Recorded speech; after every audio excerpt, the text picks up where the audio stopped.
if there's one match from Rafa's story where you think that was a missed opportunity, there was a big chance. We have matches, 2 or 3 in Australian Open. No more. We lose the opportunity in Wimbledon against Djokovic in semi-final. 2018. Then we lose the opportunity, more important because that was semi-final. We lose the opportunity in Australian Open. In the Australian Open 2014, 2012 and 2017. Yeah. In 14 because he has an injury against Wawrinka that before he had never lose against him. Then with Djokovic and Federer, he had breakup in the 5th. Yeah. And 40-30 or 30-50. I don't remember well. It was a ball very close, goes up. But this is what happened. There was in Roland Garros 2009. Of course, he I am sure that he won. He will win. He won this tournament when he has no problems in his knee, because at this moment he was the best.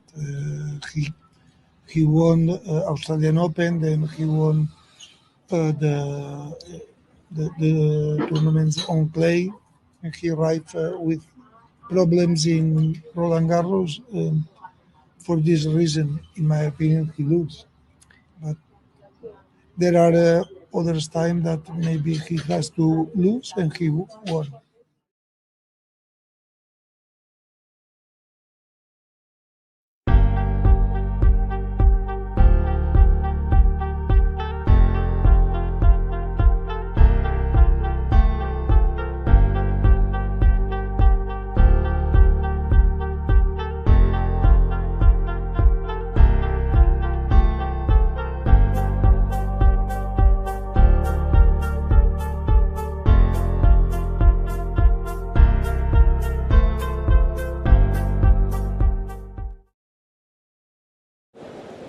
Ready. Play.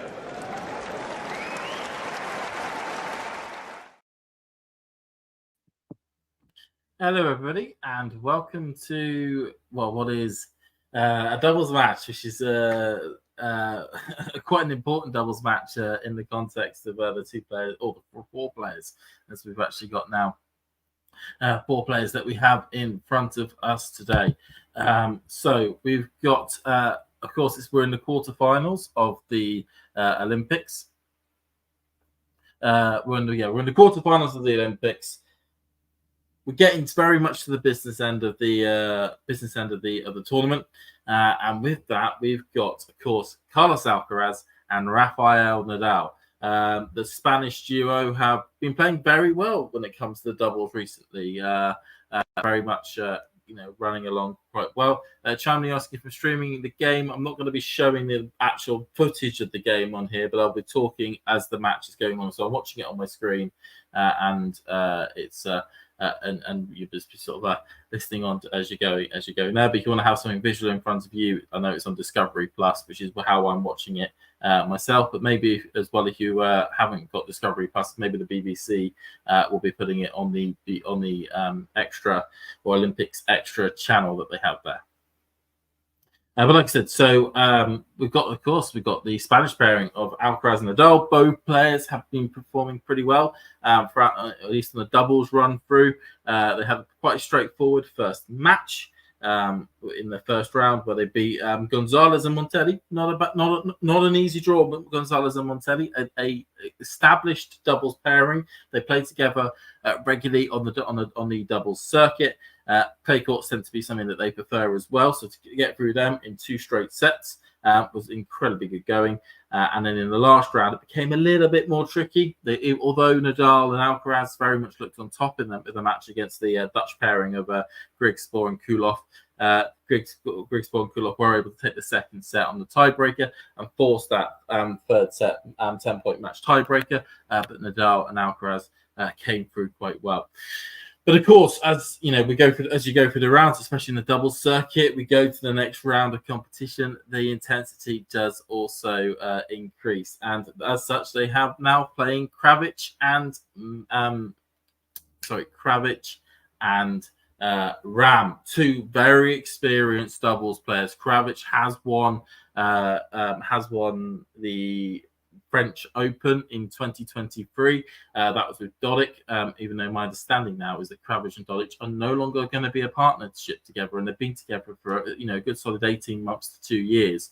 So it's a little bit of a shock that the fact that those two will not be continuing on their partnership anytime soon. And of course, Rajid Ram, for any British doubles watchers, will certainly know that Rajid Ram is the partner of Joe Salisbury, and the pair have won the last 3 US Open titles.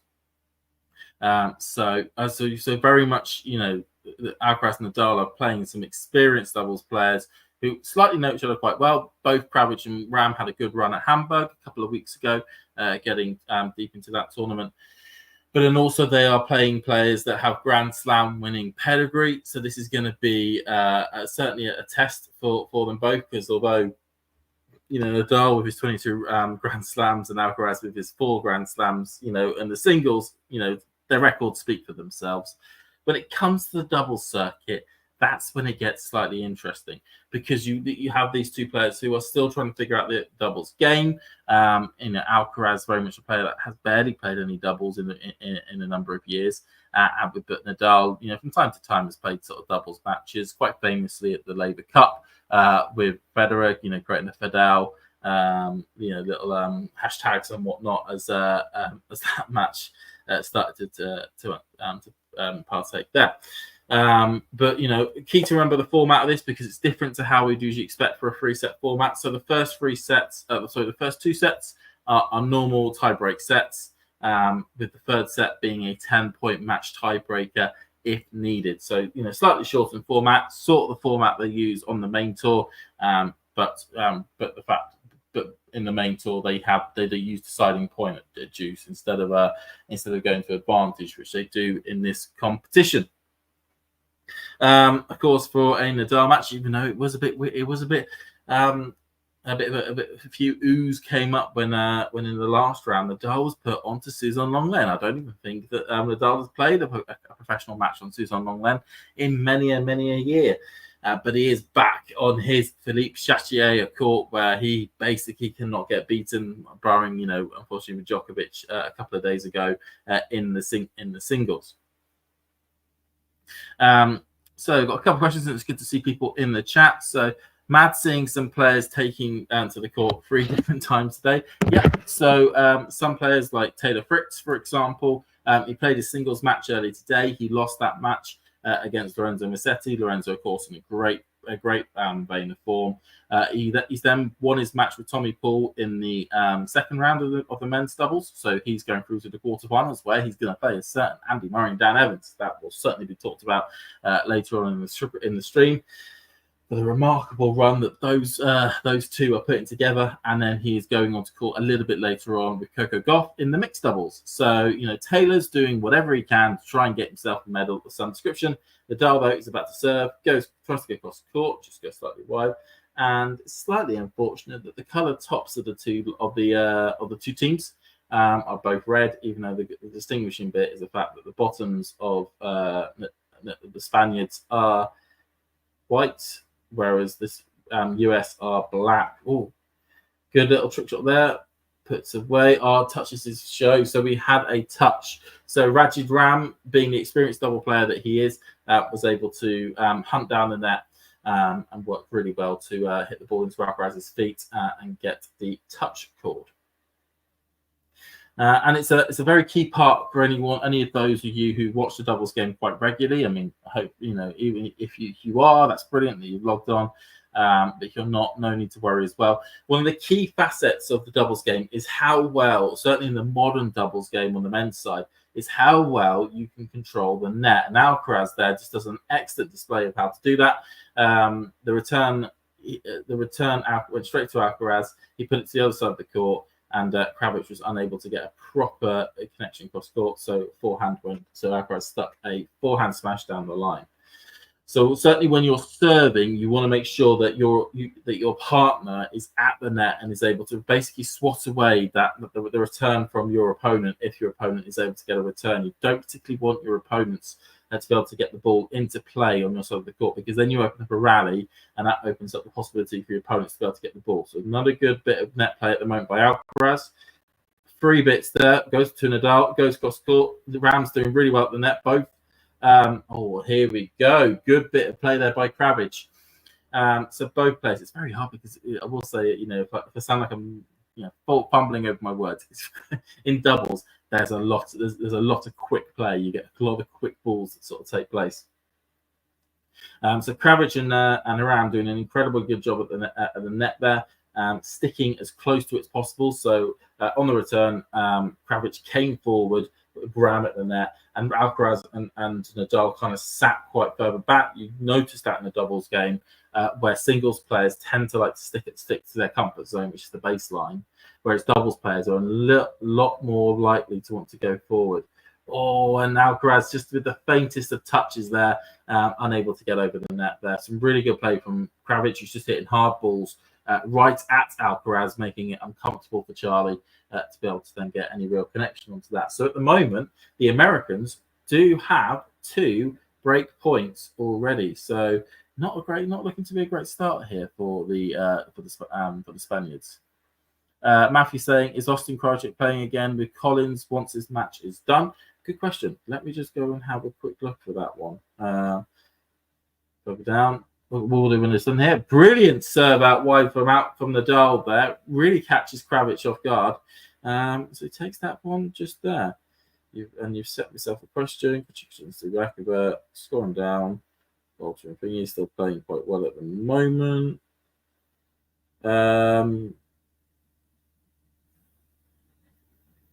Not noticing any American flags. Yep. Collins and Krajicek, they're going on to long length last up. So yes, they are, Matthew. They are playing later on. Matthew saying, have a feeling that the good times might come to an end. Spaniards and Murray and Evans heading home. Oh, don't say that, Matthew, especially from a Murray perspective. Ram right at Alcaraz, and the ball goes long. Another bit of great net play by certainly another bit of good isolation tactics there being put in place by the Americans, really targeting Alcaraz at the net there with strong balls right at the body, and Charlie at the moment was just unable to deal with them in an effective manner.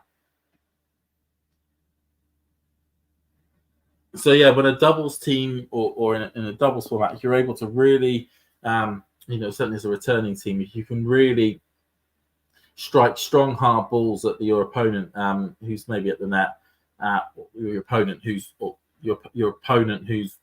at the net, certainly one of the 2 players is at the net, then you can get yourself a lot of cheap points from them just basically not getting proper control over the ball as they're going over. So at the moment, Alcaraz and Nadal are a breakdown here. Now this match is quite important, of course, because it's the quarterfinals. The winner of this match will go through to the semifinals, and that then means that they are guaranteed 2 more matches. Either they win the semi-final and they get through to the final, where they'll be playing for the gold and the silver, or if they lose, they will then go to the bronze medal match.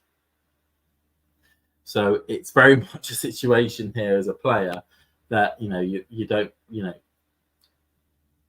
The thing with the Olympics, Krajicek is a brilliant serve there. The thing is that you get with the Olympics is that because there's no points associated with playing these playing these events, it can unless you get a medal, it can pretty much feel like you're not really gained anything from an Olympic run if you're not actually picking up any points to justify it. If I'm not kind of going down a rabbit hole here, let me just say that again. So unless you win a medal or put yourself in a position to potentially win a medal, it can feel a little bit like a waste of time for a tennis player to partake in the event. So as such, this is the last round where you lose that ability, and if you lose, you're gone, and then you're not won anything, you've not picked up anything, and it feels pretty pointless. You win this match, you get yourself to the semi-finals. You then open up your possibility to then potentially try and grab a medal, which was certainly something every player would want to do, regardless of the colour, really. Well, we know in the case of Djokovic in the singles that he wants to pick up that. He wants to pick up that gold medal, that elusive gold medal that he has not picked up yet in his career.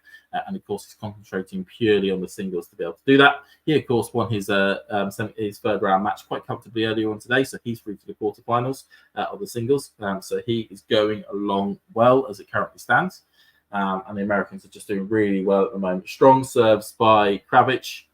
Straight down the tee, Alcaraz just flailing towards it, and it was just perfectly put away there by Salisbury.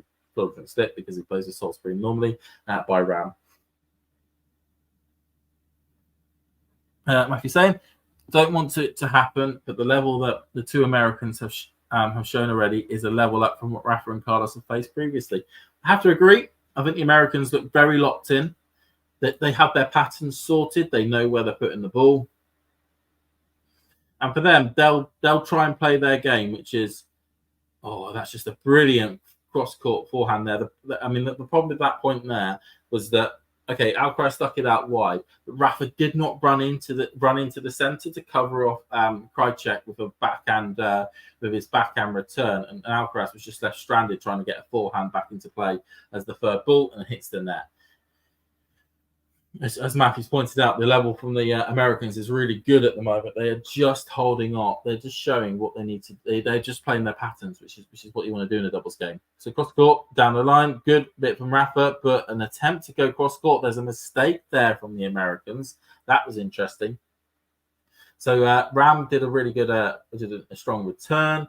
In the third ball from Nadal, who was at the net, wasn't really much on it. Nadal then went early to go cross back to the centre of the court. So Ram tried to hit a forehand down the line, and he just goes wide of the mark there. Matthew saying, don't want it to happen, but the level that the two Americans have shown already is a level up from what Rafa and Carlos have faced previously. Correct. Krajicek and Ram have played with each other a lot. Straight at the net, but not over. So looks as though, because it was an alright return. Just shy there. It would have been quite right. So what we're asked at, Flying Yogi saying, these guys are serious double specialists. They are indeed. This is I'm interested, and it'd be good if you could put, if you want to put in the chat, who would you, if you had to put a bet between two really strong singles players or a really strong double specialist pairing, who would you prefer? Who would you believe would win, and why would you think that would be? If you could put that in the chat, that'd be absolutely fantastic. Second serve here, that's going to be faced. This was caught backhand into Nadal, who falls over, and it goes, and the ball goes right over him to make it 30 all.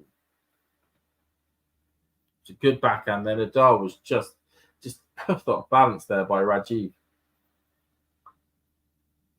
We're also in a great bizarre situation at the moment because of Rajiv Ram being in his 40s now, when Nadal is not the oldest player on the court.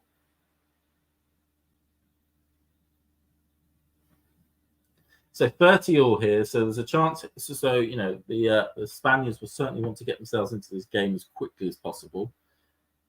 So it goes cross court. Forehand by Krajicek. Forehand by Alcaraz. Backhand by Ram, and it's out. That was a bad backhand. That was a bad backhand by Ram on that one there. Matthew saying doubles pairings any time. Stats back it up as well. The stats certainly do back it up. It's good to know, Matthew.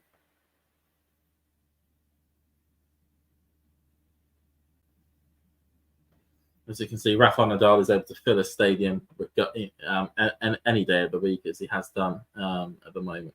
Cross court, backhand by that was a bit better from Nadal. It was a good back. It was an all right backhand by Ram as a return, and Nadal at the net was just good enough, or just read it perfectly to be able to then smash the ball away and to take the first game on for the Spaniards. There's still a breakdown. But they are now on the board. It's a good. That's good there for the Spanish pairing. And of course, a lot of people will be wanting to see Nadal and Alcaraz progress as far as possible. We know that this is absolutely going to be Nadal's last Olympics. There is no chance that when he gets to around about 42 that he's going to be able to play in Los Angeles. There's no chance that they're going to be able to play in Los Angeles. It's a good question. I'm trying to find out. You just post something to me about Heather Watson. The 4-3, they're up. That's good.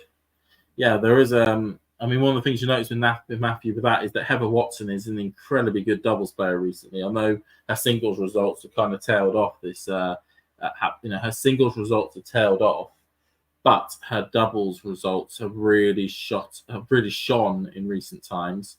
And at the moment, Katie Bolt is proving to be a brilliant doubles pairing for her, which I know she will like.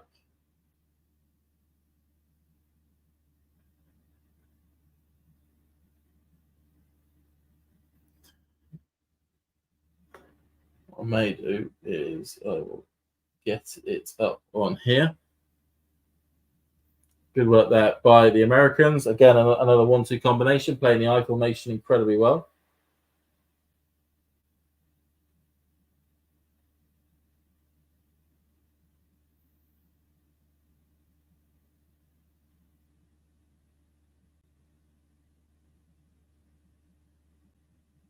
Backhand by Alcaraz, brilliant backhand by Alcaraz there. Really caught Krajicek out there. So it makes it 15-all. I think it's the first point that the Spaniards have had on the on their serve.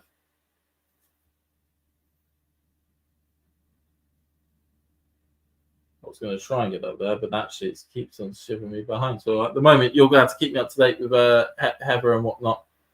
It's I'm trying on my Eurosport iPad, and it's shoved me back to right to the beginning. Okay, second serve for Ram.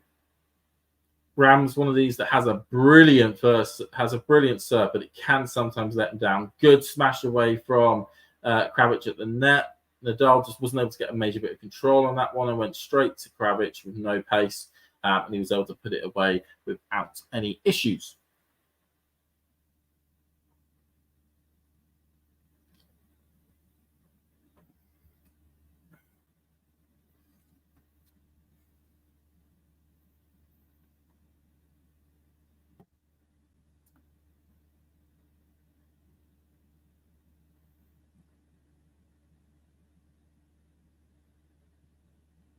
It's all going really well for the Americans at the moment.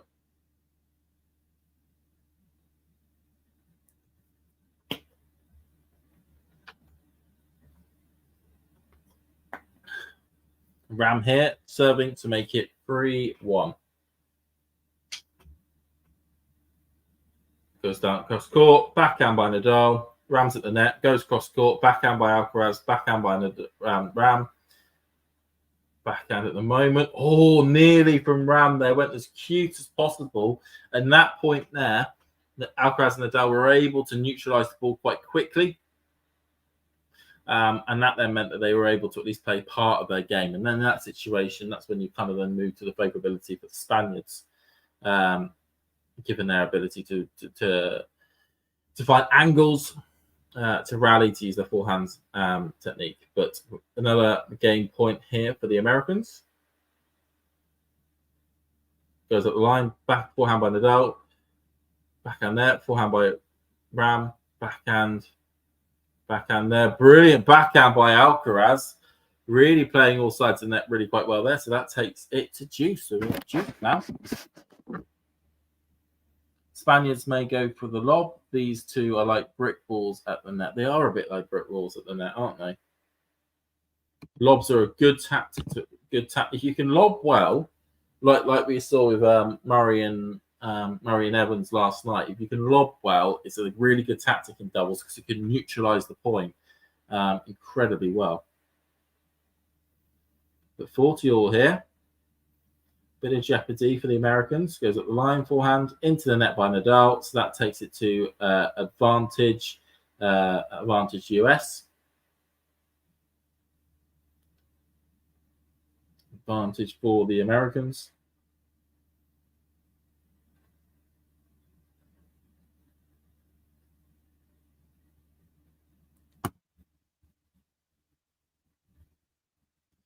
Okay, Ram up in the air, goes down the tee, forehand by Alcaraz, but it's well long. And there we go. Krajicek and Ram are 3-1 in the lead. So all four players have had the ability to serve. That's all happened. With Nadal being the only player that was broken in that round of rotation. And as you can tell, me using the word rotation, I've obviously watched way too much of the gymnastics, which I know is happening at the moment with the individual final. Be interested to know as well. Do put in the chat, everybody, because please do comment and whatnot and all that lovely McGovens. What other sports have you been watching now that the Olympics have on? What other sports are really taking your what's really taking your fancy? And a little description of why would be fantastic. Nadal goes cross court. Matthew saying Nadal is the weak link so far. A little bit. I would certainly agree with you on that one. He's sweating profusely at the moment. It's a very hot day in Paris again today, about over 30 degrees, and they've got the roof on. So it's a lot of sweating from these players. Good little bit of a good touch play by Alcaraz at the net there to get the first point on Nadal's serve.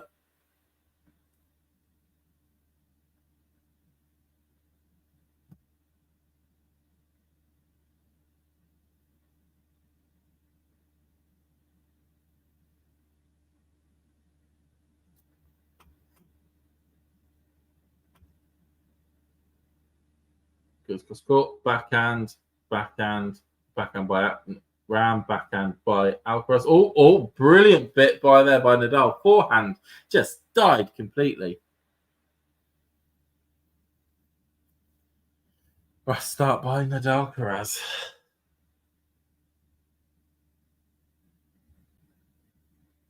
It is turning it, but at the moment they're going well to try and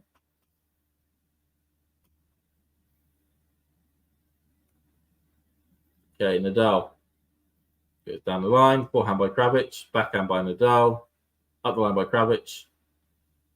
He's hitting it constantly at Alcaraz, but hits a 4 backhand wide, and that makes it 40-love. This is turning into a little bit of a straightforward service game.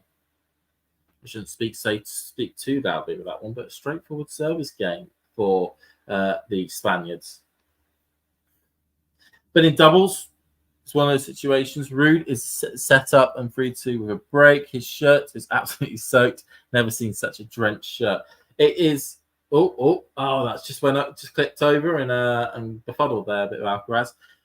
It is really, really warm in Paris this week. It seems, and really, really humid at the same time. So it's not a surprise to hear that Ruud's sort of struggling with his ability to perspire properly. But you know, this if Ruud was ever going to get a chance to get a medal at an Olympics, you would feel a Roland Garros Olympics would be the perfect situation for it. But I know he's in a very close position with smashed by Ram straight into the legs of Alcaraz. So what was a 40-love lead is now 40-30.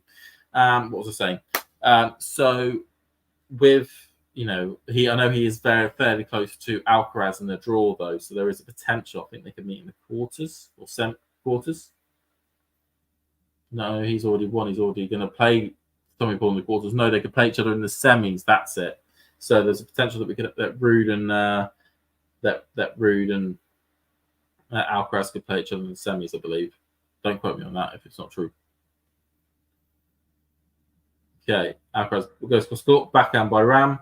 Forehand by Krajicek. Long it goes, and that is a hold for the Spaniards. So that is Krajicek and Ram 3-2 in the lead.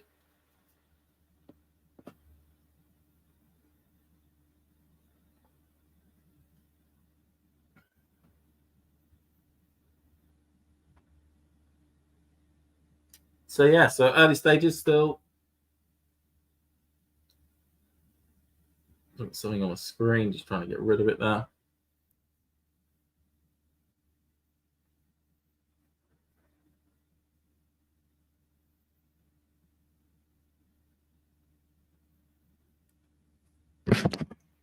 So yeah, Matthew saying, well, Heather and Kate leading 3-5-3, one game away from the next round. Can they produce a clutch game? Hopefully it's Katie serving as she served it out first.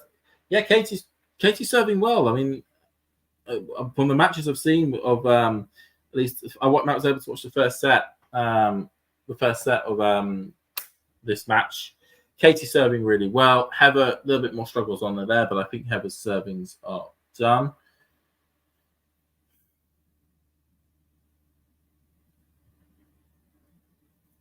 Oh, Jake Jamal is doing all right as well in the on the high bars. It's pretty good to see.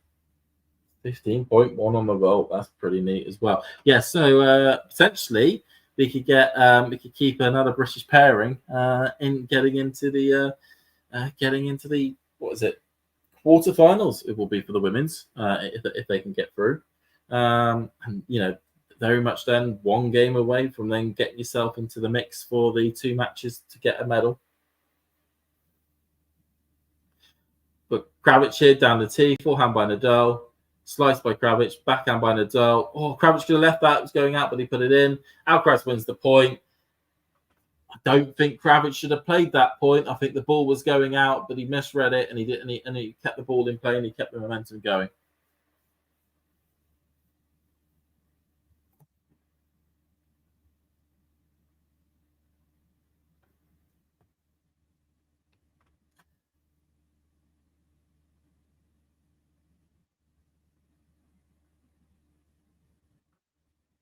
Thanks for the update, Matthew. Sounds like it's all getting tense over on shall we call it on? Smashed by Ram. Oh, Alcaraz just about reaches it. Smashed by Ram again into the backboard, and that makes it 15-all.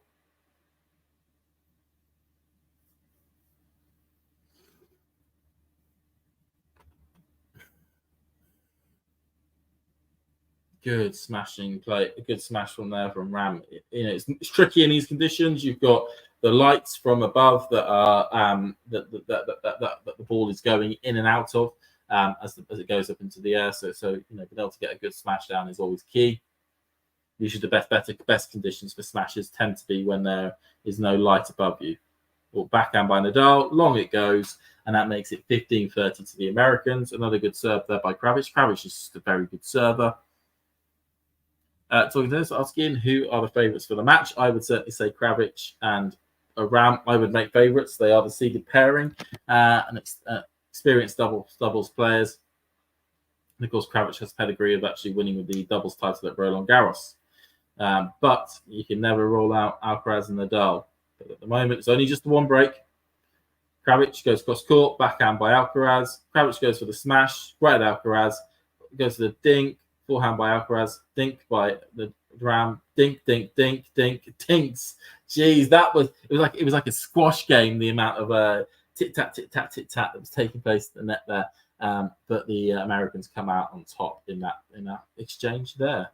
At the moment, I can see it is currently 3 match points for Bolter and Watson to get through to the quarters.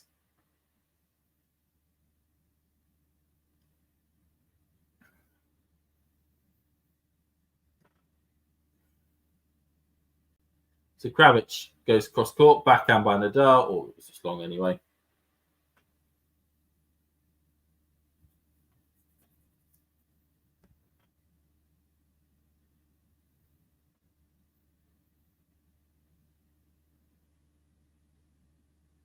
Krajicek goes down the tee, forehand by Nadal, backhand by Krajicek, forehand by Nadal. Oh, into the net there. Great there by Alcaraz. And just able to get another point back. So we are now at 40-30. Spaniards are doing all they can to try and get back in this.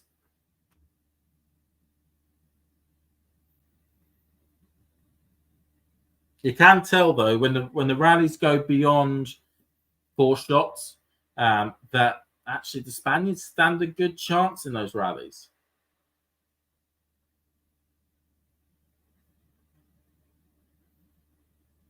Krajicek, though, goes down the tee. Forehand by Alcaraz. Long it goes.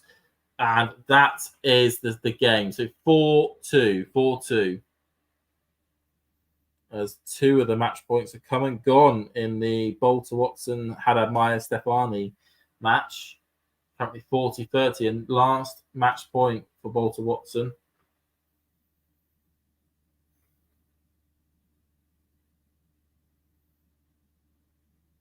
There are some American. I mean, the one thing I've really enjoyed actually watching this is how those corporate boxes that we always see empty at these in Grand Slams actually being used by normal people who actually want to sit in them and fill them. And Bolter and Watson have won. Excellent. Into the quarterfinals. Happy about that one. Cross court by Alcaraz goes slightly long. That makes it 50. Love 15. Hope Matthew is happy in the chat there. They are into the quarterfinals. Bolter and Watson proving to be a good combination.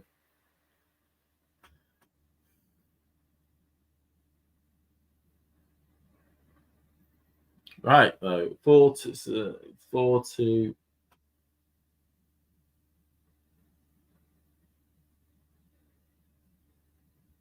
Goes cross court, backhand by Ram, into the net by Alcaraz, and that makes it love 30.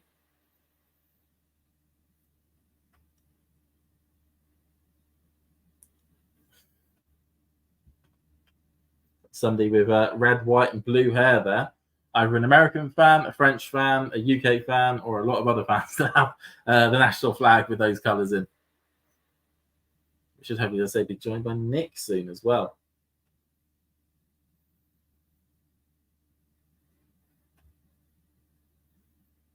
Okay, Alcaraz goes cross court. This is slightly wide. Yep, just called wide by the line judge at the side.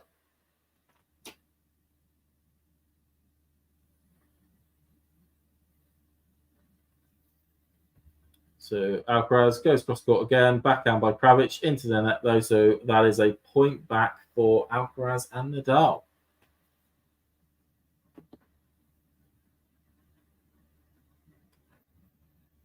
Any of you UK-based viewers or even European-based viewers will know how really hot it is at the moment in those countries. It's really, really warm at the moment.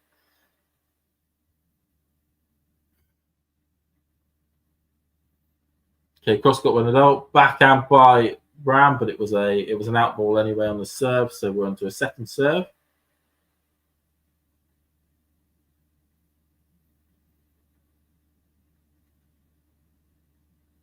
Goes cross court, forehand by Ram. That goes out. Great serve there by Charlie. Really tucked up Ram at the far edge of the court, and that makes it 30 all. Great bit of play there. And Ram just completely misread that.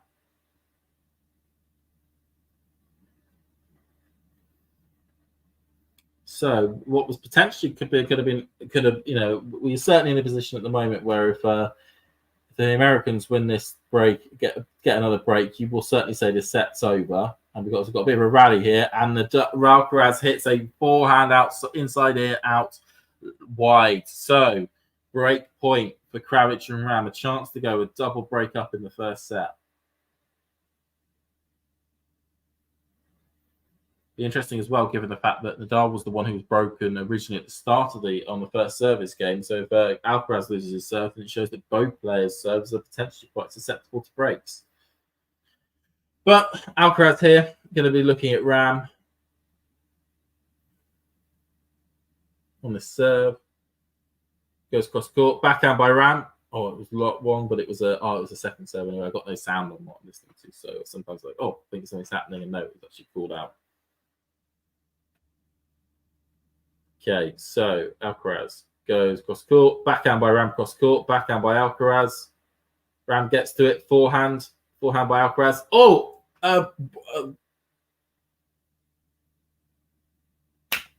that a winner? Well, it's bashed off his head. Hang on. Forehand by Ram, forehand by Charlie, and then there we go. Krajicek with an absolute horror show of a miss, actually. That could come back to haunt him. went in for a forehand smash straight at Rafa, and then just framed it off his racket. Absolute shocker. That probably would have been the set if they got that there. Forehand by Krajicek, forehand by Nadal, and a backhand. I mean, at that point, when you're trading forehands and backhands at the back of the court, you'd favour Alcaraz in those contests, and as such, that did take place.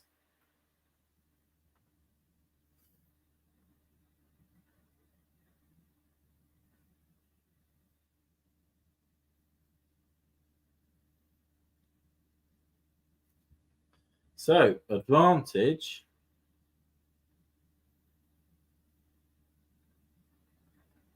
Matt saying Rubens in two looks exhausted. Alcaraz looking tired. I don't think he's necessarily looking tired. I think he's looking really hot and bothered. I think it will be like a Swedish sauna as Nadal just hits a forehand into the net. It would be like a Swedish sauna in Philippe Chatrier at the moment. 30 degrees outside. They've got the roof on at the moment, and you just imagine it to be a real hot box at the moment in that court.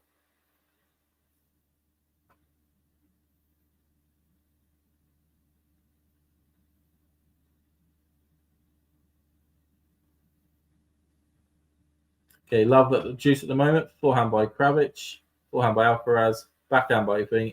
Cross court, brilliant bit of play there. So Krajicek tried to do a backhand down the line. Nadal read it perfectly and did a forehand cross court with the most acutest of angles. Steph have a chance. I will need to quickly, as that is a very good question. Oh, against Novak. Is he playing Novak? Oh, he must be playing Novak in the next round. No, he's not got a chance. Even though I think this could be the one match that, I mean, let's not be so laissez-faire with my answer just yet. Do I think he's got a chance?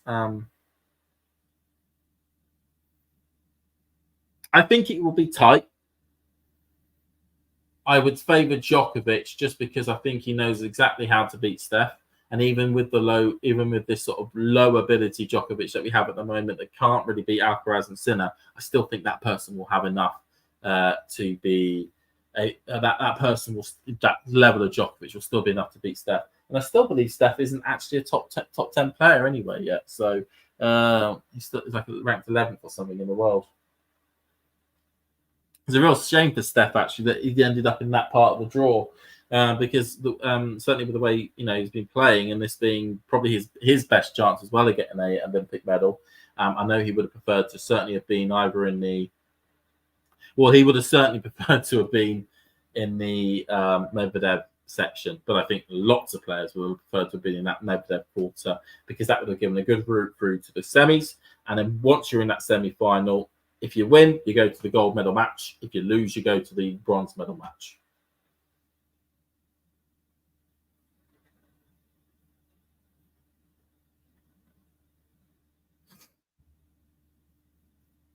And the Krajicek and Ram have another break point.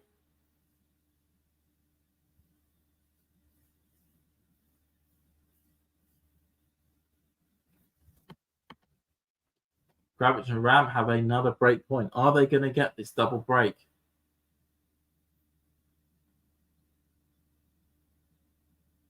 Cross court. That's wide by Alcaraz. So a second serve to be looked at.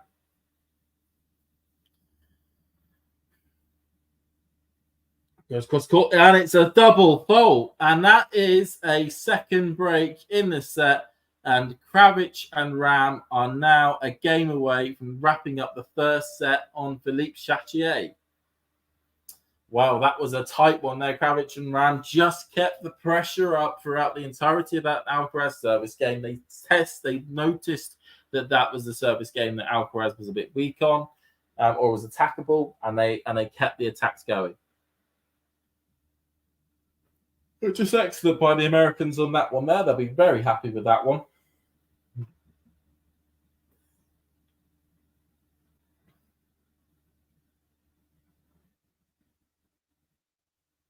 (5-2) at the moment. Like we said, really going well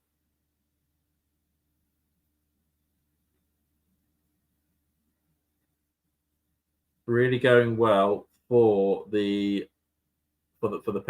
pairing. Just having a look. So for those that are following the Brits, Coulter and Watson, they'll be playing Irani and Paolini in the quarterfinals. Not bad, not bad.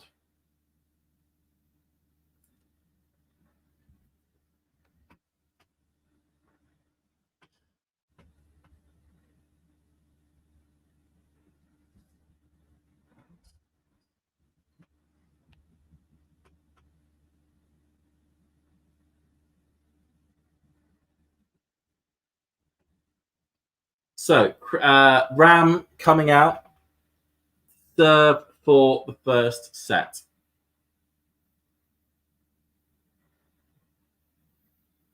So Ram coming out to serve for the first set.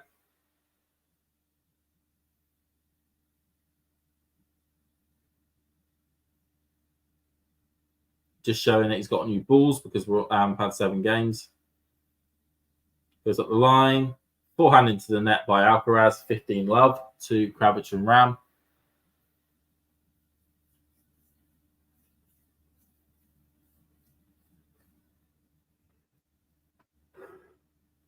After saying this is a proper test for Djokovic, it is certainly a proper test for Djokovic. Probably his biggest test since Wimbledon.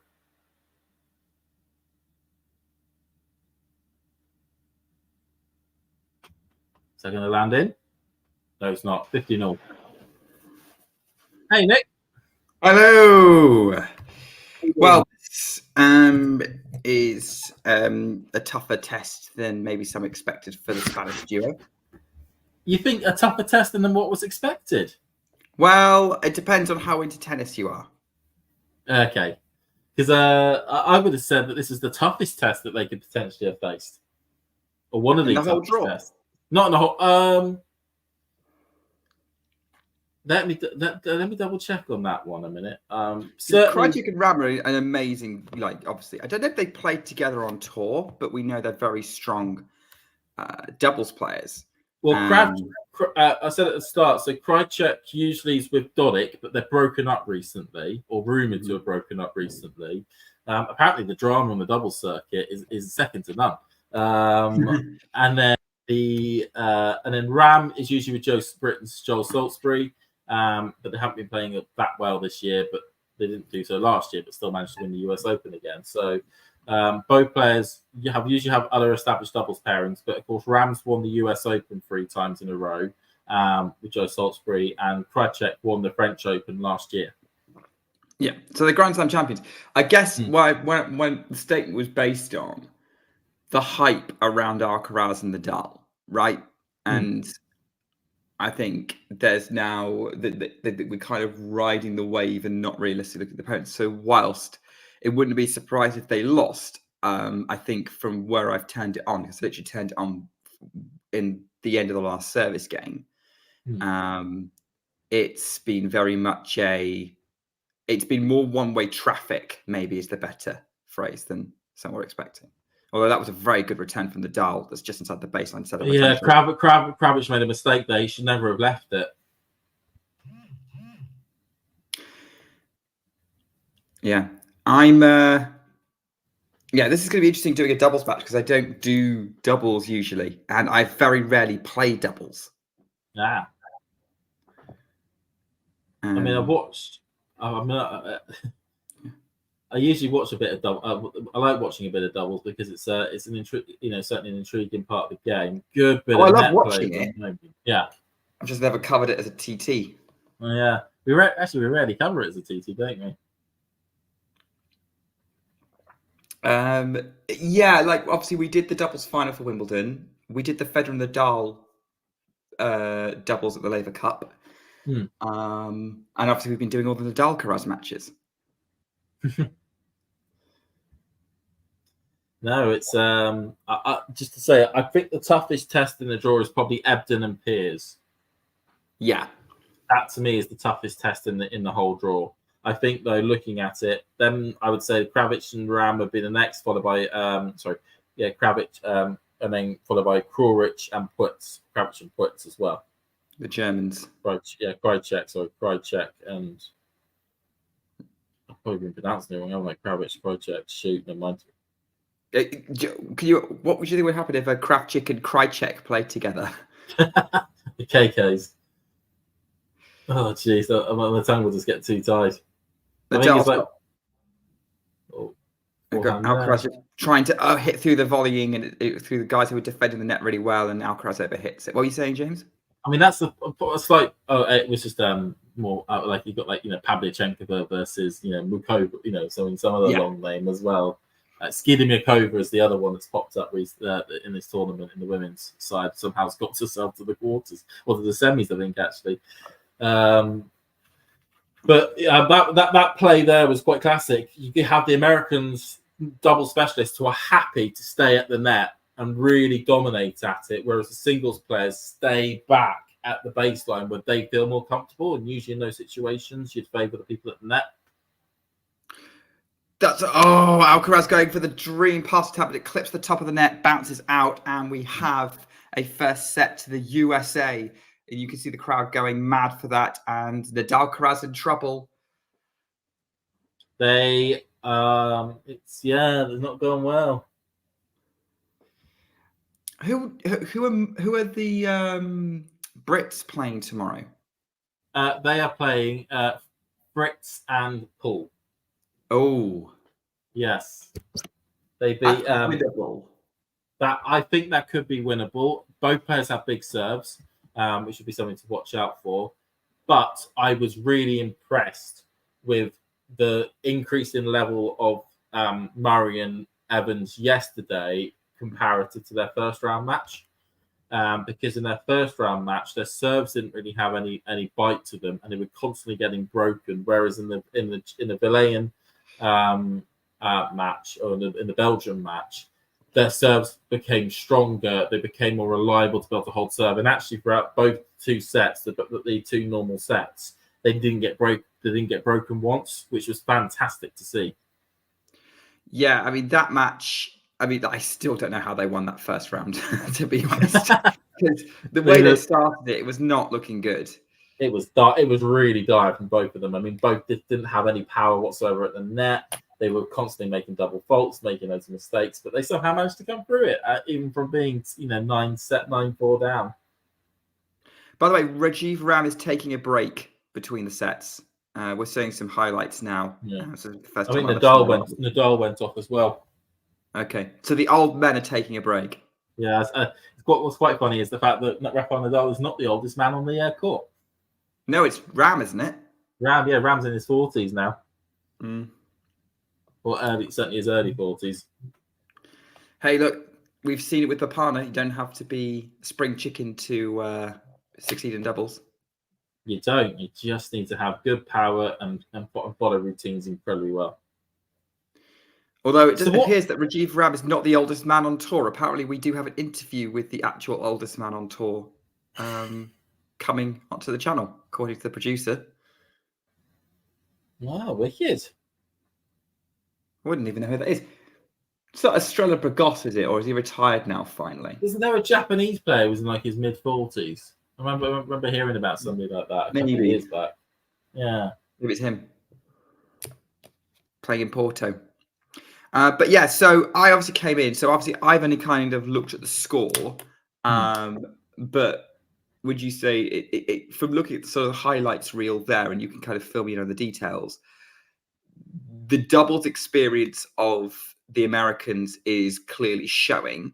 Yeah. But also Alcaraz and Nadal are making some silly mistakes. So certainly, I mean, first serve percentages by both needs to be higher. The Americans did really well at being able to put Nadal into bat, first of all, and catch him cold to get the early break. And then there was this service game where Alcaraz's first serve percentages were just too low. And Nadal and Krajicek and Krajicek Ram were just able to really make hay on the second serve of Alcaraz, and that got them the break. There was a point, and also it's just clearly Ram and Krajicek have a system set up quite well where they know where they're going on each ball. They know how they're holding the net. They know what parts of the whereabouts they're firing to on both Alcaraz and Nadal's either serves, but also on their rally balls. It just seems really that they're really locked in, which is what you'd expect from a doubles, or certainly from double specialists.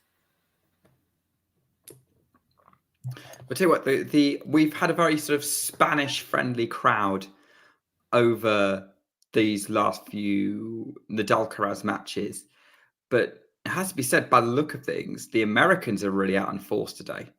Well, it seems to be the Americans seem to have sent a big number of people over to Paris. It's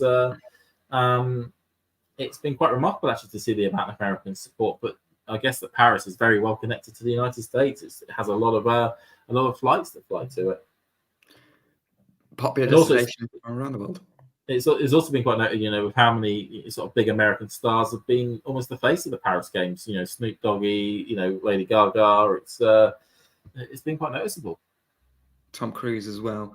Tom Cruise. Schwarner, by the way, asking about what happened at the end of Swiatek Collins. So I didn't see it. Talking Tennis was my guide through it. But unless there was something in addition to the retirement, because I had to get in my car when the match ended. I don't know. I don't know if there was anything else, but I know that Collins had to retire. The exertion of trying to keep up the level against Swiatek may have been too much on clay. But I think one of them got hit. I think Daniel may have hit Iga with a ball, but accidentally. But that's the only thing I've really heard about it. Like, I haven't seen a shot of that match. I mean, I only watched a little bit of the first set, and it just seemed like Iga was dominating. And I turned it away, and then all of a sudden, Collins took the second. Yeah, from listening to Kira and Jerome's commentary, Danielle just started going for everything. That sounds like Danielle. And her serve, just suddenly, she was serving like Elena Rybakina. Her return was on point. Everything clicked for a set. Alcaraz and Nadal trying to restart their get the match back on their terms, sort of get some momentum back. They've just lost the previous points. Nadal serving. I guess, James, because I haven't really talked to anyone about this. Like, what was your? Did you think Nadal and Alcaraz were going to lose first round, or did you think that they had a chance of going pretty deep? I think, given the play styles of their opponents, the Argentinians, I felt they had a real good chance because the Argentinian pairing that they played. Well, okay, they were an established doubles partnership. They play with each other regularly on the tour. They're classic Argentinian clay courters that do like to stand a little bit further back, and they do like to get a little bit of a play going. So I certainly saw that and went, there is an opening where the play styles of both Alcaraz and Nadal will mean that they can at least be able to win a lot more points. So I saw that as a possibility of a win. Certainly a strong possibility of a win. And then what from there on it was so you thought that quarterfinals might be about right for the Spanish duo? Given who they're playing at the moment, certainly. I mean, I know it was going to be tough against Grigspor and Kulov, but the fact that you had one doubles player, and one doubles player, and one not singles player meant that I felt there would have been enough missing bits of chemistry for that bit to be effective. I'm really was quite surprised actually that Kulov decided to go with Grigspor, and actually he didn't decide to go with Roger, because I would have felt that would have been a much better pairing. Maybe they don't work that well together. Look, we've seen the classic, right? Joe Salisbury and Neil Skupski don't work that well together. Yeah, I mean, that was just a bloody travesty for them to lose the match the way they did. They looked really strong and in control at the start, and then they gave it up to the things. But fair dues to the Czechia opponents that they played. Those both Mahach and I forgot how to pronounce the other guy's name. Mahach's pairing are actually, I believe, into the quarterfinals, if not scratch that, they're into the semi-finals. Palvich, that they beat Kravitz and Putz, and that is a victory. I mean, Kravitz and Putz, again, an established German pairing that play with each other a lot on tour. And Kravitz and Putz won Hamburg a couple of weeks ago as well. Yeah, they would have been one of the favourites for the title, the Germans. Yeah, they're a really good pairing. That's a fantastic victory for Mahach and Palasek. Nice. There we go. So, big... as Ram puts a follow-up volley into the net for 15-all. Yeah, that's big waves on the doubles draw then. Who else? How are the quarterfinals shaping up at the minute in the doubles?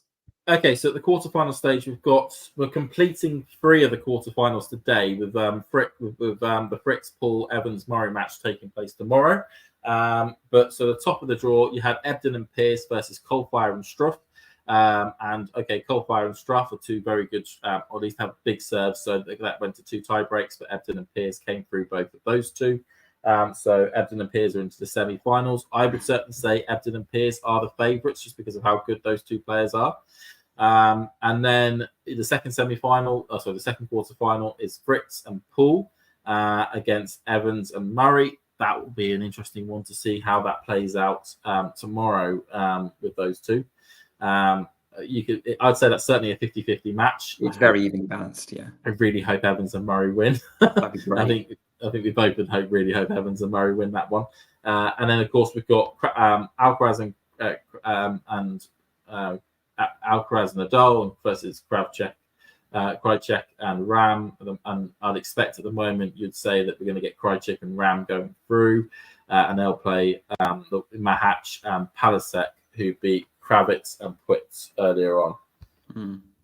So at the moment, I would say we're probably going to have Ebden and Pearce versus, I hope, Murray and Evans, and then we'll have probably Krajicek and Ram versus Mahach and Palasek. I would then say we're probably going to have the gold medal match. I would then predict to be Ebden and Pearce versus Krajicek and Ram, and then the bronze medal match to be Evans and Murray versus Mahach and Palasek.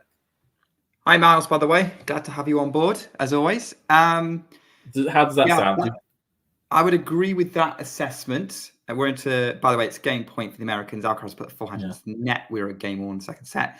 The only thing I would say is, I think when I first started talking about draw, I was wondering whether the Australians would be a little bit more vulnerable on clay. Like, given it's not necessarily their preferred surface, and maybe they were a little bit more beatable. Not saying they were definitely going to lose, but they're probably a bit more beatable here than, say, if you played the Olympics on a hard court, particularly a faster hard court. So that's interesting that they seem to have come through that. I do agree that I think they're probably going to make the final. An Australia-US final would be quite interesting, especially given that sort of the old tennis rivalry, right? Australia and America, the US, the most successful nations, if you look historically, topped up all the Grand Slams they've won as nations. So that's going to be, I think that could be interesting. But then again, with the way the Czechs are playing, wouldn't be a huge surprise if they made it through. No, certainly wouldn't be a huge surprise that they've shown an ability to beat really like an established doubles pairing in Kravitz and Putz. Yeah, there are openings in that draw. Yeah, but I guess then if you're talking about it would be if it follows how follows that, I think whoever lost the match between the Czechs and, let's say, the Czechs against whoever wins this match would probably be the favorite for the bronze medal.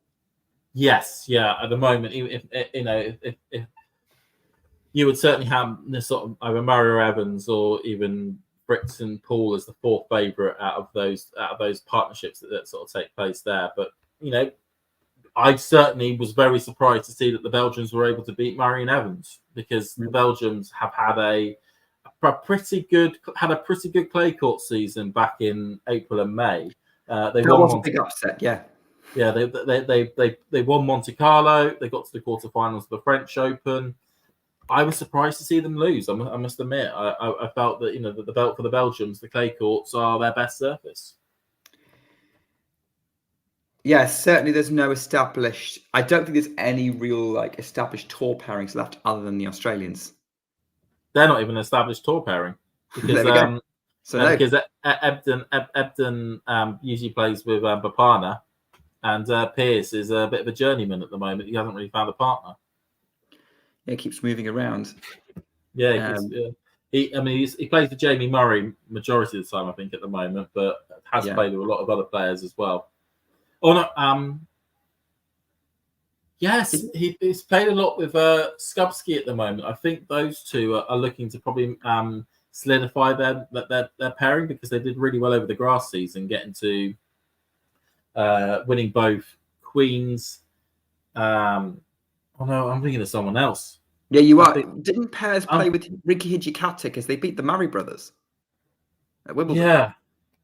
Who do I think? Yes. Gosh, that would be quite like if Murray and Evans got to the semi-finals, and then Murray loses to Pairs again in doubles. It would be a bit of his a bit of a bogeyman at the moment. Yes, yeah. Piers is a bit of the. Who's the Australian one? Who's the New Zealander I'm thinking of? New Zealand player. I know who you mean. It's not. It sounds very similar to Piers, which is why I get them mixed up because, of course, the Australian flag and the. I do know who you mean, but his name escapes me as well. It's not Cam Murray. Yeah, it's not Cam. I have to say, I was a bit worried about the whole idea of Cam going to the Olympics just in case he got a little bit too friendly with Team New Zealand and thought he could go back there. Fortunately not. By the way, it looks like Zverev has just won the first set against Popyrin. Yeah, I mean, he stands a good chance of getting a medal in the singles set, Zverev. Yeah. But going back to this, I mean, Murray's in a weird position on tomorrow because if he wins, then he's guaranteed his career. He and Evans win. They're going to guarantee Murray's career extends for 2 matches instead of 1. They will. Then we will know the end date because we will know when that bronze medal or that gold medal match will take place. Which point you cancel all your plans. Oh, jeez, what was that? Then you cancel all your plans. Yeah, then you cancel your plans. You break the bank. You rob. I know you sell your partner's or your parents' car to fund to be able to get to Paris, and you try and get yourself into. I think Claire's attempting that at the minute. Claire is trying. I think Claire's looking at trying to get there. I think she's got there. I think she's got ticket to Longland, but she's praying that Murray gets actually scheduled on Longland tomorrow. Yeah. Because there is a chance that they may schedule that for Chartier. Guess we'll have to find out. I guess if you're switching fandoms for a minute, as you know, great serve from Ram sets up Nadal just misses the cross court. I mean, look, we were talking about this partnership being potentially Nadal's best hope for a medal this tournament. Yeah. I mean, look, they're more competitive this set. Oh, I got the winner on that ball. Okay, interesting. I thought that was long, but yeah, I know what you mean. 15-all. Now, because Amritel will serve from Ram. Yeah, the Nadal story obviously is another. There was probably there's a lot of tennis romantics that would have hoped that it would have been Murray Evans, Nadal Alcaraz in the final, just for both of them retire on a high almost. But Nadal's nowhere near done yet, and he's not. He's kind of doing the opposite of Murray, where he's kind of had an idea of when he was going to stop and is backtracking, whereas Murray's kind of slowly established when he's stopping. Yeah, it's a bit disconcerting actually with Nadal and actually not really knowing, because he says it's going to end this season, but then says that there's a chance that he may go back to Roland Garros next year, and I'm like, what is happening? what is actually happening? Are you going? Are you staying? How much of a wake-up call do you think that Djokovic match was? Well, I think it was a wake-up call for a lot of his fans. I mean, or a lot of people that felt as though that Nadal had a level that could have challenged Djokovic. Oh, and speaking of Nadal, that's a great return from the Spaniard to get the point there. That was excellent. I think for him, he knew what the result was going to be. I mean, he knew it was a very, very hard ask for him to be able to win the match. Given, we've discussed at the end of the final, the Borstad final, the real frailties in Nadal's singles game, and it was going to be something that Djokovic was going to be able to exploit very effectively. And for a set and a half, he did so incredibly well. And it was only just a lax concentration from Djokovic that let Nadal back into it in the second set. Ace from Ram to close the game out 2-2. Speaking of the frailties in Nadal's singles game, why are they not so prevalent on the doubles court? I would say they're not so prevalent on the doubles court because you have a partner at the net that can deal with the ball returns from. Well, I mean, short balls tend to be a problem on some of the returns, but I would certainly say. Oh, I don't know. You're asking a very good question. Am I asking the wrong person? Probably a little bit. I would struggle if you asked me that question. Why? Because short balls, not enough pace. I think that I don't know, but on the doubles court, it just seems a little bit more attacking. Mm-hmm. That was a perfect doubles play there by Nadal. There, good serve down the tee. You see Rory McIlroy in the stands. Great down the tee.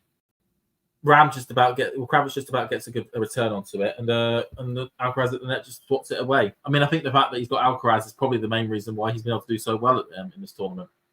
Alcaraz's ability when he's on, Alcaraz's a variety, especially at the net, helps a lot. Yeah. Interesting session for Matthew suggesting that it's the indoor conditions that are really helping the Americans at the minute. Probably is a bit. It probably has quickened up play a little bit, and it has lowered the ball as well in terms of the bounce. So there's but again, I mean, clay court conditions are the effects on a doubles game with your surface is not as much as it is on a singles game. Why is that? Because you can still do a lot. The vast majority of the routines that doubles players can use. Well, you can do on every single surface. Hence why maybe the point I made earlier about the Australians being maybe less effective maybe doesn't apply because of the clay. Completely. Great return from... and also, a lot of doubles matches, you don't have, you're not going baseline to baseline, side to the court. The vast majority of doubles points are in free shots and very stationary in terms of where the shots have been taken. As we saw with that point, there was very much like cross-court rally where there was minimal adjustment, obviously adjustment with the feet. There's a lot going on with the sort of the feet, but that's sort of adjusting position rather than necessarily moving from side to side. Nadal and Ram quite happy to sort of rally cross-court and Ram going long. And that's the thing we noticed in this match, certainly in the first set, is that when they've been able to get to those rare occasions where it's been a baseline-to-baseline exchange, Nadal and Alcaraz, the majority of the time, won the point. But it's been very rare that they've been able to get to a situation where they have been able to do back of the court rallies. Oh, risky volley from Alcaraz pays off. They get the game 3-2. He did not have to hit that close to the line. If that ball was just in, it would have been fine. Yeah. Maybe showing a little bit of doubles and experience there. Certainly, it's just I need to find the line. No, you don't need to find the line. You just need to get it in. Yeah, but certainly this set is a lot more competitive than the first one. It is. I think it's more competitive by the fact that the Spaniards have improved their serving. They're not really still getting into the American service game yet, but on their own serve, they're not. That they hit first serve percentages are probably higher than they were in the first set, and they're also hitting their spots a little bit more. So it means that the points have been finished a lot quicker. Yeah. But I'm trying to hide the label on my water bottle. We are not sponsored. Who is it? Who is it? I didn't see that there. Never mind. Don't worry about it right now. You're not doing a sit pass with his Red Bull wrapped water bottles, and he got told off. I really wish so, but no. I'm not being paid by a water company, sadly. So well, I'll join you on my ones being empty, or being like. I mean, at the moment, it's like I could take this into a GCSE maths exam. Don't remind me of those. Yeah, so we're kind of stepping out. Change events is done. We've got some interesting situation here because, like, obviously, if the Spaniards get into the American serve, that really changes the dynamic of the match, particularly if it got to a match tiebreak, because suddenly you got the feeling go either way. Whereas if the Spaniards make no inroads on the American serve at all and somehow win a tiebreak in the second set, you'd still make the Americans favourites in the follow-up. Yeah, you would. Just because you know that the Americans will just continue with their routines to get through their service game, or get through their service points as quickly as possible and as efficiently as possible. And you know that you can attack, certainly that Alcaraz, so that Nadal serve is something you can attack. That, though, there was a good bit of playing on Nadal, good bit of a height on that return, on that forehand return. Which you would expect Nadal to want to do, right, with the way he hits the forehand. Yeah, more of that works, though. I mean, it's the one thing in which you need, I would certainly say for singles players to do in these sorts of matches is somebody's got a football jersey with Nadal's thing on the back. It's lobbing. It is key that you get that ball beyond the your opponent who is at the net, because you can do that. You can neutralize the point and actually get yourself some rallies going. And then certainly with single specialists, you would then favour them to be able to then win those baseline to baseline exchanges.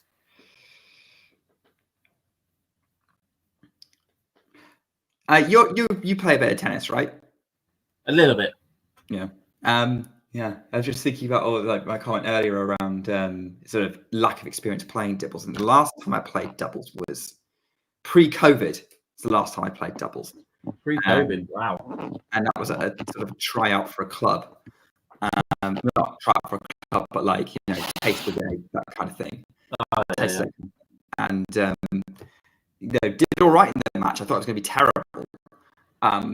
But it's interesting, like in the league I'm in, everyone, because doesn't want to join a tennis club because they don't want to play doubles. They only want to play singles. So they play the singles league. Whereas one of the other guys I know who plays is kind of where he kind of is, who wants to play a bit of singles rather than get me away for the doubles. Okay.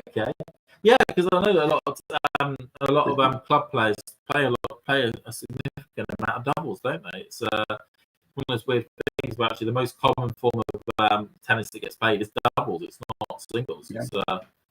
It's, I think it's down also. It's a lot more accessible doubles than singles. And when you're only having to look after half the court, any mistakes you make can be minimal.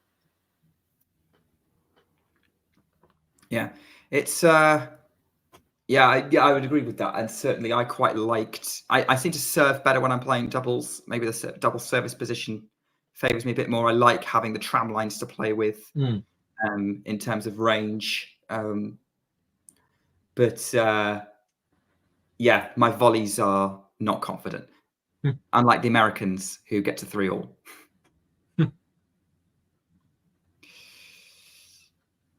But yeah, it is interesting. You say like doubles is the most accessible version of the sport, and yet it is the version of the sport that is the least well marketed. Yeah, it's I guess you've been able to listen to that really good interview that John did with Calvin Betton, the coach of Henry Patton. Yeah. Earlier on, and about how of course that feud but that little Twitter disagreement that that him and Andy Roddick had about doubles and about certainly the future of it, and how to make it, how to at least try and make it more, so certainly more, get people to watch it a bit more and to enjoy it a bit more. I think it's just the problem is that whoever puts tennis together just has no faith in the product, or has no faith that people are interested in the product. And I can see, and I think it's kind of a long-standing bias within tennis. By the way, we're at love 15 on the Alcaraz serve, so this may be a critical game. We'll see what happens on this point. Alcaraz goes inside out on the forehand, still trading with. Oh, great net play there. Alcaraz has to run for that forehand. Forehand of the line from Ram, and Alcaraz is going to miscue that forward. Love 30. So we've got danger time here, but the singles existed before doubles, and I think there's also this human thing of but who is the best? Like, who is the one person that's the best? So I think there's just that little bit of a bias maybe amongst tennis players of but I want to be the individual best. And as I said, singles actually, in terms of competition, predates doubles. Like Wimbledon took about 4, 5, 6 years before they introduced doubles competition. No, yeah, it's bring that forward to the present day. I mean, it's the thing that people talk about is the winners of the singles events. You don't hear about the winners of the doubles events unless it's somebody from your own country. Then that's the only time that they'll get any news at all about it. And one of the interesting things actually about the Olympics is it's a real leveler for doubles, because a gold medal is a gold. Yeah, that's brutal.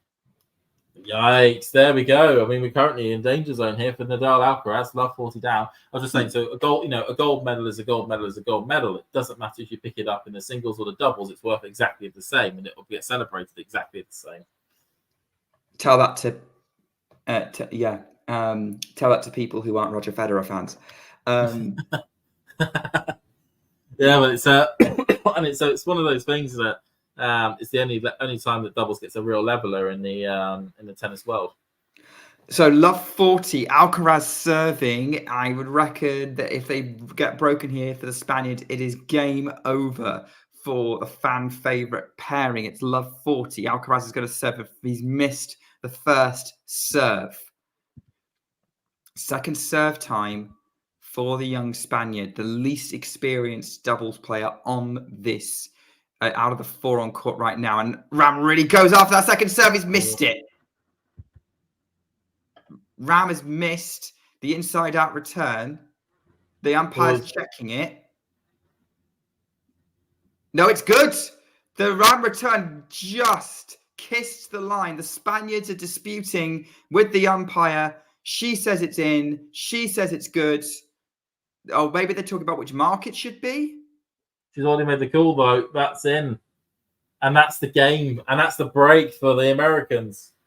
You're touching it now.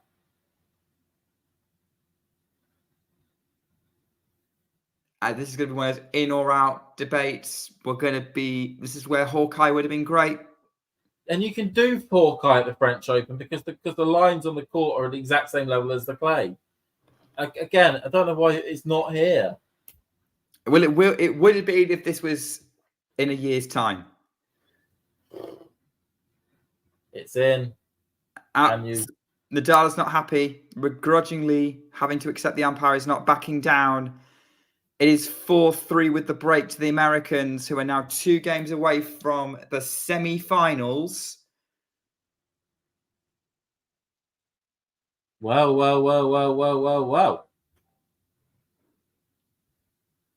And the end of the road for Nadal and Alcaraz. The most exciting pairing, the one everyone was raving about, if you weren't British. And it's been a bit of a killing actually for the last grasp attempts by players today, because Kerber went out earlier on as well in a very tight final set tiebreaker. Yeah, I again have a job. Would have loved to have seen that match. She was on a ragged end at the end. Or was it a bit of a mess? I would say it's a bit of a mess, but you could see she was putting every ounce of effort into every single point near the end. And I would have loved to have seen her get a medal. I would have as too. It would have been a great send off, even if it was just like a bronze. And I say the same for Murray and Evans. If they can get any medal of any colour, I think that would be a brilliant send off for Andy. But this is a cruel sport, tennis. Oh, I don't know if you saw as well, Watson and Bolter into the quarterfinals of the doubles. I heard they were set up, but I didn't know they won. That's insane. That is not a pairing I thought would succeed on clay. They seem to be the dream pairing. That they're winning their matches, straight sets, both of their last 2 matches. I mean, to be honest, when you see Bolter come up, when Bolter sees the word Haddad Meyer pop up on her list, she's like, brilliant, my pigeon. I can be able to beat her. Coming for you. Coming for you. Bolter's like, give me Haddad Meyer somewhere midpoint of a draw and I can go deep. Classic doubles point again. Put away by Krajicek. 15 love. Yeah, Watson and Bolter. Maybe they'll play again sometime. Maybe they'll come back together for Wimbledon's. Watson's a really good doubles player, I think. She is. She's top 50 in the world doubles wise, and although her a lot of people haven't really seen much of her because her singles career is pretty much on the main tour's coming to an end. Her doubles career is bloody brilliant at the moment. I could see her switching to that. I could. It's also going to be interesting for potentially a question for Dan Evans in after the US Open, because his ranking is going to drop to around about 170 in the world once his Washington points fall off next week. Yeah, so he's definitely in the US Open because he's high enough ranked for it, and he's going to definitely be in Canada and Cincinnati. He's not going to be in Canada. He's not ranked high enough for Canada or Cincinnati. He'd be in qualifying for those two. The cutoff for those is 4 weeks before the event. It is, but he's ranked around about 60 in the world when his ranking. Oh yeah, so it's a 60 ranking. Yeah, and they're still under the old system of the 56 player draw. Yeah, so there you go. So yeah, you're right. So at the moment, he probably isn't going to do Canada just because he's not, he's going deep here. But Canada qualifying, which starts on Saturday, but he certainly would probably do Cincinnati qualifying because he's in that. But he's only down. What a return from Alcaraz! Yeah, it was a good return. Right next to the racket of Krajicek, who couldn't deal with it. 30 all. Yeah. But like I say, he's down for Winston-Salem. I know that. He's down for the US Open, but then his rankings is not only going to be good enough for challengers after that. So yeah, then he's got a choice. Which does he do? Is he happy to go back to the challenger circuit and actually try and get back to the main draw or the main tour, or is he actually going to look and go, right, I'm actually a really good doubles player. Do I actually look to make myself a main tour doubles player? Hey, look, he would be right. I would support either decision for him. Great volley from Ram. Nadal's going to drive for the pass, puts it in the net. 40-30. Yeah.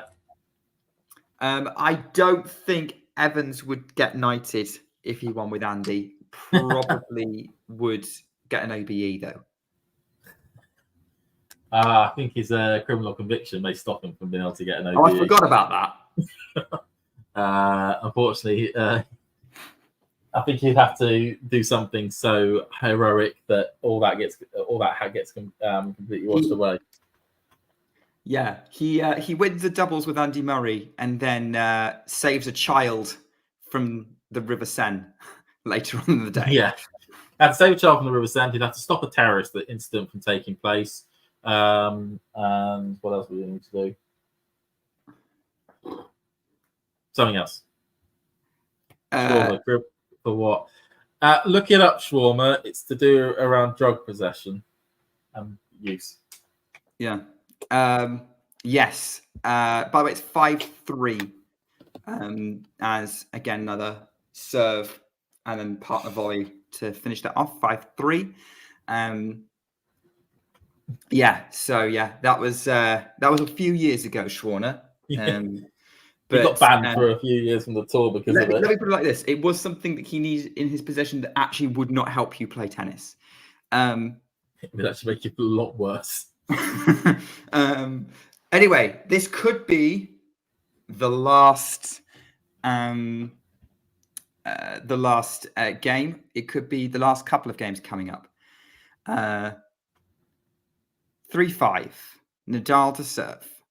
Great first serve. The return is wide from Krajicek. Good serve, though, down the tee.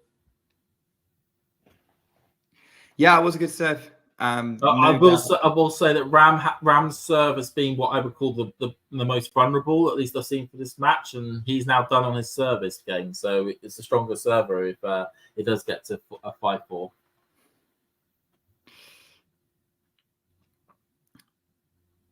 Unreturnable serve from Nadal, 30 love. I tell you what, there seems to be now a.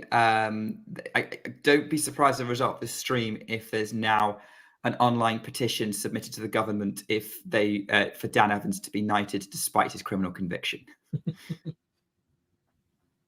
Should he and Murray win gold? That's the only caveat. Has to win gold. Great. Nadal just missed the first serve. Great trajectory on that one. The hand signals at play. You can see from Ram still learning what they all mean. I go here, you go here. Oh yeah. Alcaraz has netted the volley. 30-15. He's not good at the net, Alcaraz, and the doubles game really is exposing it. And it's kind of making note to self for maybe a lot of his future opponents in the singles of, hey, maybe we should try and bring Alcaraz in. Yeah, actually, let's do a bit of tiki-taka at the net, see what happens. Old school tennis. Old school tennis, back to the days of when, serve and volley. It's actually part of the reason why, Alcaraz and Evans match. It's not to talk about Dan Evans constantly, but I don't know how that's ended up being the case, but why his matches with Alcaraz have always been really entertaining because Evo likes bringing him forward and using the net play and whatnot. Yeah, Evo is able to disrupt Alcaraz, not beat him, but really disrupt him. Give him some headaches. That nearly gave Alcaraz some headaches, but he puts away the easy forehand up the middle of the court for 40-15. How Krajicek kept that point alive just that one shot longer, I don't know.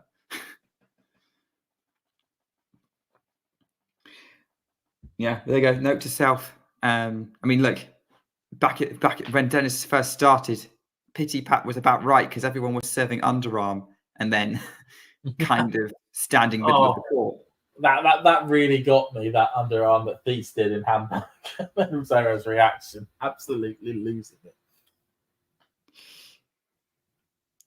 Great. Oh, the volley from Alcaraz is over the net. It's over the baseline. He's missed it. It was a sitter. It was right there. And he overhit it to put over the baseline. It's 40-30. Yeah, it's that net play at the net. Double specialists know how to control balls firing at them at the net, whereas singles players really struggle. No idea why they shut the roof, Matthew. It's a good question. It's usually a precautionary measure. It's a bit like Hamburg. If they even think there's a potential threat of rain taking place, they'll close it. Oh, Nadal's going to try and get to the corner of the court to take away, get the smash from Krajicek. He's backed into a corner, literally. Can't get it in. Deuce, potentially 2 points away from the end of this match. 2 points away from potentially his last outing on Philippe Chatrier. Bring it on. So after looking comfortable at 40-15, an error from Alcaraz and then a short ball for Krajicek to put away. First serve from Nadal is short. Alcaraz puts that volley away. Advantage to the Spaniards.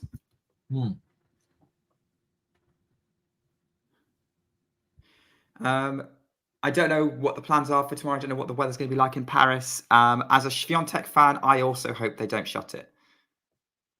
My feeling is it's still going to be bloody hot tomorrow.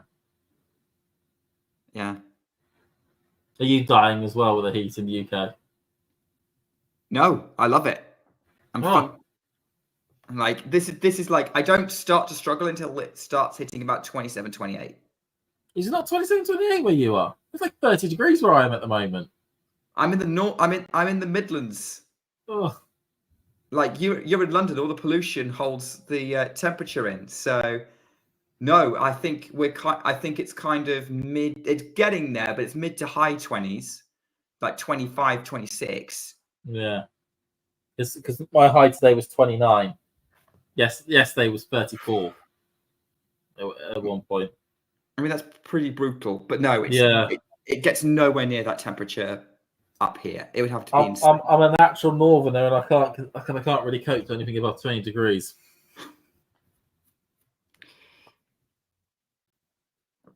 Right, they're coming back out. Right, is this going to be the last game? Get it heated in the stadium, and I think it's Austin Krajicek to serve. That's the better server. That's been the better server during this match. Better in terms of like quality, or better for the Spaniards to try and break? Quality for the Americans. It's if I was asking out of either of these two to serve that match, I would say Krajicek how he's been serving this match. I think it's been established he's no relation to Richard, right? I think so. Yeah, I'm pretty sure he's not. I did look it up. Oh, he is. He is. But very, very. There's a lot of. You have to go back quite a way to find the link.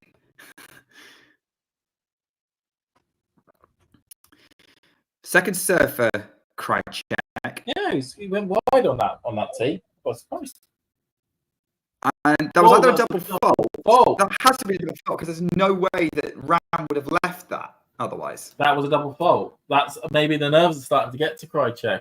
Nadal really pumping up the crowd. It was a double fault. It's flashed up on the screen. It's the first double fault the Americans have served the whole match. Are there more drama to hear? Schwarner, I feel like your question might get us demonetized or taken off. Down. If we try to answer it, maybe do it for our save it for our 2-year anniversary stream tomorrow. Love 15. High tension in Philippe Chatrier.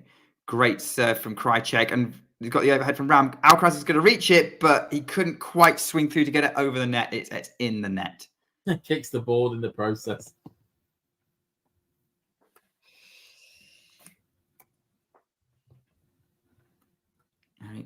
I think he probably felt like he could get some purchase on it, but like being so close to the edge of the court, it would have been tricky. Like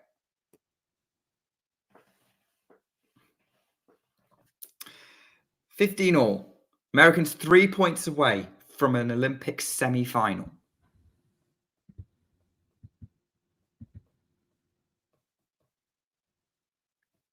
First serve from Krajicek, out wide, misses. First serve starting to fail the American, maybe. It is a bit here. Yeah, because forehand from the Nadal. The volley from Krajicek's out. Well out. Oh, that's not good. Volley. That is wide. They say tight is a good way of describing that.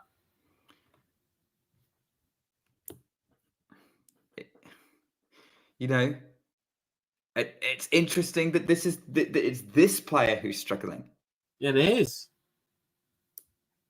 As we were saying, but hey, weird things happen. It was like in the Murray brothers match when it's only Jamie who collapsed.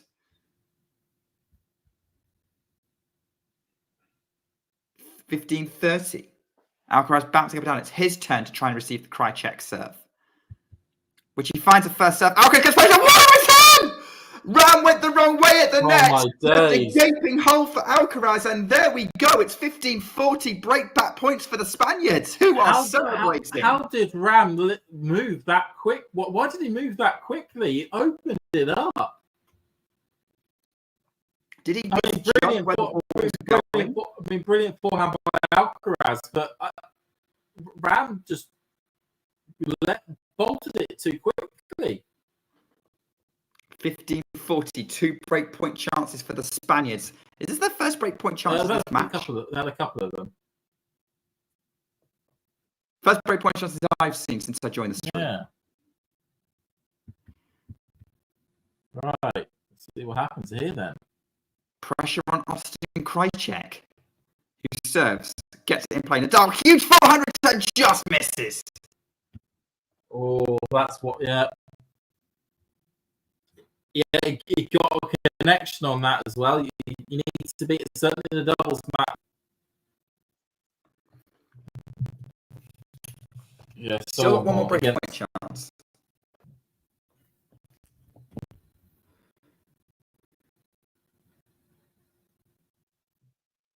Very 40. Still encouragement for the Spaniards, and it's Alcaraz to receive this Krajicek serve. First serve from Krajicek is good, and the return from Alcaraz into the net.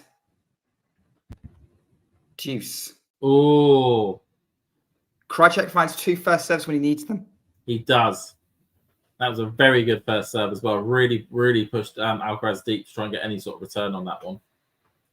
Go at 0 from 3 on breakpoint conversion, so they've only had 1 before.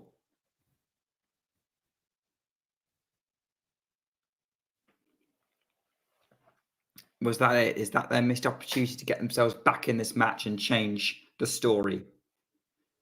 The Americans are hoping so.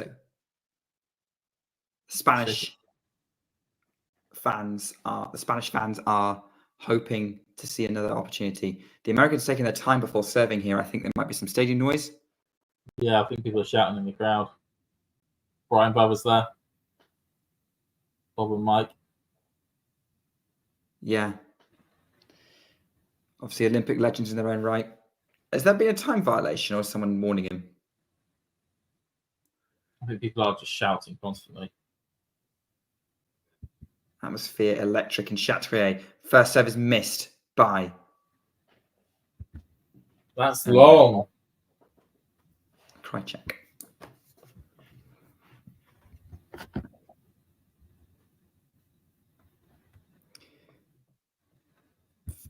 Second serve at the tee. Krajicek's going to move into the net. It's long. The volley is long. And the crowd are on their feet because the Spaniards have another chance.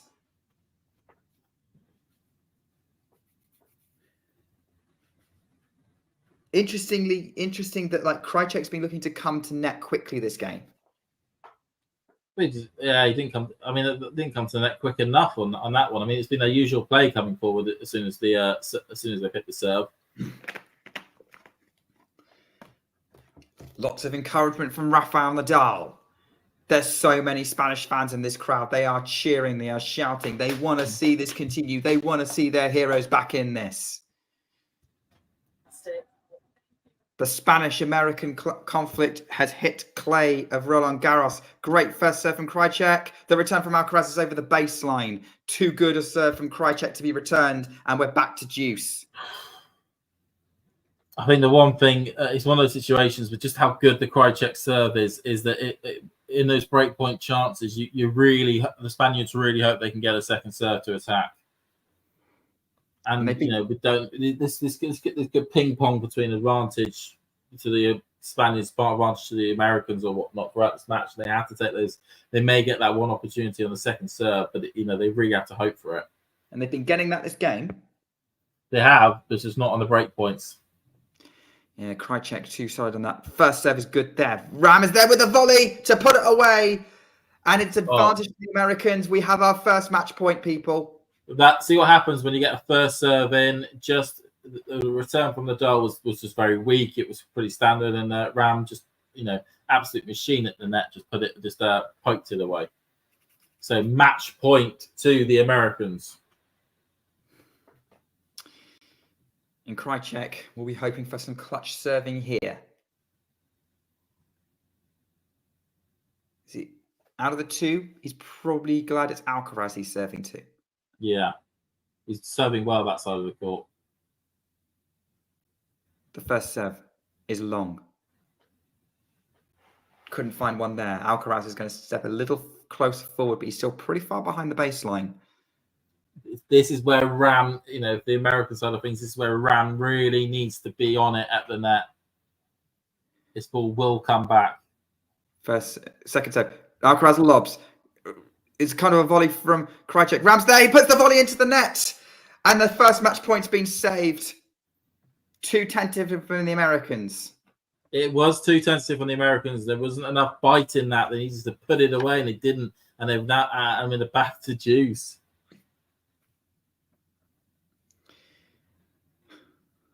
Tell you what, you can tell it's getting late. James is coming to us from deepest, darkest London. Oh, basically. I've got my blinds shut because it's the only way of actually trying to keep the heat out. The heat's probably all packing into Roland Garros right now, into Philippe Chatrier. Still going in this game for the Americans to try and close it out. Krajicek finds a first serve, and it's too good for Nadal to get it anywhere near the court. That was just a perfect serve out wide by Krajicek. And we have a second match point for the Americans, who are being lifted by their box. You can see Rajiv Ram's parents like really encouraging him. The Bryan brothers are on their feet. Bob and Mike really giving it all, giving it large. Welcoming all of our new viewers. Are you here for a roller coaster ride, or are we taking us through the final moments of Nadal Alcaraz at the Olympics? First serve from Krajicek is wide. No? The umpire's checking it. The Americans are going to celebrate. The umpire's checking it.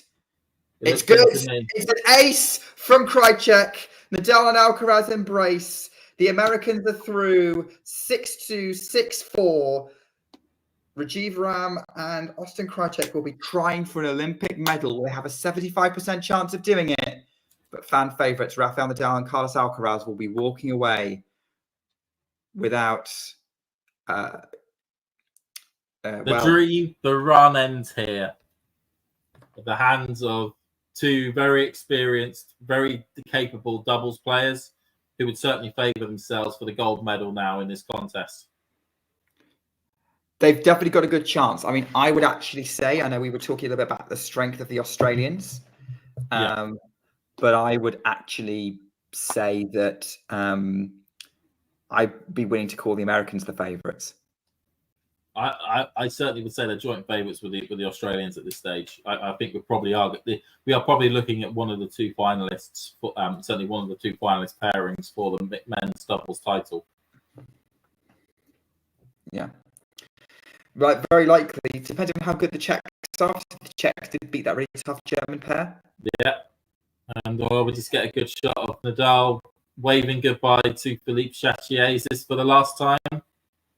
Who knows? Who knows? This could be it for Nadal to play a match in this stadium. Yeah, we're gonna have to see what happens. He said he's nearly done, but what does nearly done look like? What does really done really mean for him? Is it finishing with Laver Cup or something like that this year? Or is it trying for one more Roland Garros in 2025? And that's the big question. A commenter did make a comment, I don't think it was Seoul, saying that in the long run, this probably benefits Alcaraz for his singles campaign. Oh, it absolutely does. I mean, with the way the draw's going, and Medvedev's now gone from his, because Zverev's in Djokovic's side of the draw. It looks as though it'd probably be rude that Alcaraz will play in the semis. It's looking good for Charlie to be able to pick up, but certainly to pick up a medal of some description. But it's looking as though it probably will be either gold or silver, and it's looking good for gold. Yeah, he would be the favourite in that situation. Schwarner's sad. It was a fun ride. It was a fun ride. And the one thing that we can all say this Olympics is doing is it's giving us last great swan songs for some of the greats of the game which are about to leave us. I tell you what, I had a similar feeling to when I was watching Euro 2016, and we were seeing the runs from Iceland and Wales in that tournament. I know Iceland beat England. This was a feeling I got after they beat England, but I was kind of hoping for an Iceland-Wales final, which we didn't get because Iceland lost in the quarterfinals and Wales lost in the semifinals. But hey, with that with that trajectory, maybe Marion Evans as the equivalent with Nadal Alcaraz, not quite making that sort of very hyped final, because that would have been a crazy final if that happened. But maybe that gives hope for Marion Evans tomorrow, which I think now everyone's going to be moving over to, gravitating towards maybe trying to support happening if possible. Yeah, Rafa, that was, but yeah, as this tweet, I don't know who the tweet's from, is putting it, this was that Rafa's Olympic career is over. That's from Jose Morgado. Rafa's career is over. Olympic career is over. That's his last Olympics, and yeah, unless he takes up trap shooting, that this is Nadal's career in the Olympics over. Goes to golf. Goes to golf, or archery, if or something like that you can play in your 50s. Skateboarding. We had a 50-year-old skateboarder. Yeah. Or BMXing if he wants to be riding down ramps and whatnot. There, I mean, yeah, it's sad. It's something that we probably won't really feel the loss. Well, we probably do feel a bit, but a lot of the loss at the moment. But we'll certainly feel a lot of loss now that it does look like this is the end for Rafa. Or at least the end of his career at Roland Garros. It's a weird moment to process, really, because I kind of already. Obviously, it's the location. It's Roland Garros, but it's a weird moment to process because one, we don't know that 100%, but two, we kind of already went through that with the Zverev first round match at Roland Garros proper. Yeah, and I feel like that was a more significant moment than this, not because it's doubles, not because the Olympics is less important, but because I think it's because of who his doubles partner is. If Nadal was playing with someone like Marcel Granollers or Marc Lopez again, and I think Marc Lopez is retired, it would be all about Nadal. This moment would be all about Nadal. But unless you are a rabid Rafa fan, this was all about the two of them together playing. Yeah. And that was where the excitement kind of came from, at least from my perspective. So for me, it's kind of an exciting doubles. I'm more thinking about an exciting doubles team going out than necessarily this being a final moment for Rafa, because for me, this is just a step on another step in a certain chapter of his journey. Indeed, it's like you say, it's an exciting doubles pairing because of the two players and what they've done in the singles game, and then bringing them over to the doubles game, and with the way the draws are working out, the last personal pairing that people will have that people will care about that are in the general sporting world is now Evans and Murray, who are still left and who could still do something in the competition to make people excited for it. Unless you are for the general tennis fan or for the general sporting fan that doesn't have a nationality in that competition to see if it's get a potential medal, which would be Australia, Czech, or the US. Yeah. Which I know what you mean. And I think also the doubt that Rafa's put into it, this being his final year, by saying that it is, but then saying that the potential that he could be back next year. But yeah, we don't know with Rafa. But yeah, this is the end of his Olympic career. Is it the end? The last match we'll see him play at Roland Garros. Only the future will tell us. Yeah. I wonder if, by his language, he'd maybe wanted to extend his swan song by another 6 months and play another RG and finish there. There'll be people always think that Roland Garros will be the place that he will end his career, but then he is also now committed to playing the US Open and the Labour Cup. Yeah, absolutely, and he's had a lot of success at the US Open. Yeah, it's been by far his most successful hard court tournament. Actually, it's been outside of Roland Garros. I think it's been his most successful Grand Slam with winning. Was it 4 or 5 of them? 4 US Opens, yeah. 4 US Opens. 2010, 2013, 2017, 2019. Yeah. Like US Open's not guaranteed though. No, yeah, it's not guaranteed. But we know he's on the draw sheet, and if you're on the draw sheet, then you're the entry list. Sorry, then you're at least sticking in the potential. But we know he's definitely down for Labour Cup because the Labour Cup social media do their utmost to promote it to the heavens. Well, yeah, because that's going to sell tickets in Berlin. Yeah. Interesting. Yeah. So let's see what happens with Nadal coming up next. Yeah, that was fun while it lasted. But it was a good day. But yeah, overall, Nadal and Alcaraz gave us some great moments, but at the end, doubles experience always wins out, I guess. Yeah, it was a proper doubles pairing, doing proper doubles tactics, and it doesn't matter how good you are singles players, unless you can instill some of those double tactics into your game. Then in the doubles format, then 9 times out of 10 you're going to lose. 9 times out of 10. But let's see what happens. All right. Well, we've got more we've got another doubles pairing to look forward to. A lot of people in chat excited for Marion Evans happening tomorrow against Fritz and Paul. 50-50 match, that one. There's still plenty of other tennis to kind of work its way through. We've got one more women's singles match to come, Krajicek Ram. We probably will be done streaming on Talking Tennis, I think. No, schedule's not been released, unfortunately. No, not yet. Will probably be after the Vekic Krajicek match. But yeah, we're not done. I think you're happy to wrap up here, James? Happy to wrap up. I need to eat my tea now. All right. Yeah, it's me too.